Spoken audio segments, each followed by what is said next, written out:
সুপ্রিয় দর্শক মন্ডলী, গতকালকে যারা জুতার দোকানে চুরি করেছে এদের মধ্যে একজন চোরকে আমরা ধরেছি। এখন আমরা তার ইন্টারভিউ নেব। এই যে ভাই, আপনি চোরের মতো একটা নিকৃষ্ট কাজ করেছেন, আপনি তো একটা চোর। খালি চোরই দেখলেন, চোরের দুঃখটা আপনারা দেখলেন না। আপনার আবার কিসের দুঃখ? আপনি বোঝেন না কত বড় রিস্ক নিছি আমি। চুরি করা পাপ, আল্লাহ শাস্তি দেবে এটা জান নাও। রিস্ক নিয়ে দুইজনা জুতা চুরি হচ্ছি।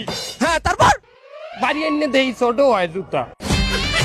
আমার সাথে এগুলো হবে কেন? আমি কি অপরাধ করছি? আমি তো কোনো কুলি পাইলাম না, এগুলো পাইলাম না, ওগুলো পাইলাম না। আপনার জন্য আরো একটি দুঃসংবাদ আছে। ইউনূস সরকার ঘোষণা দিয়েছে যারা যারা চুরি করেছে সিসি ক্যামেরায় শনাক্ত করে তাদের গ্রেফতার করা হবে। ইনুস সাহেবরে ভালো মনে হরতালাম, মাসুদ ভালো হয়ে গেলে তবে ইনুস সাহেব ভালো হইলে না। আমি একটা চোর, দুই জোড়া জুতা চুরি হচ্ছি, আমারে ধরবে সিসি ক্যামেরা দিয়া।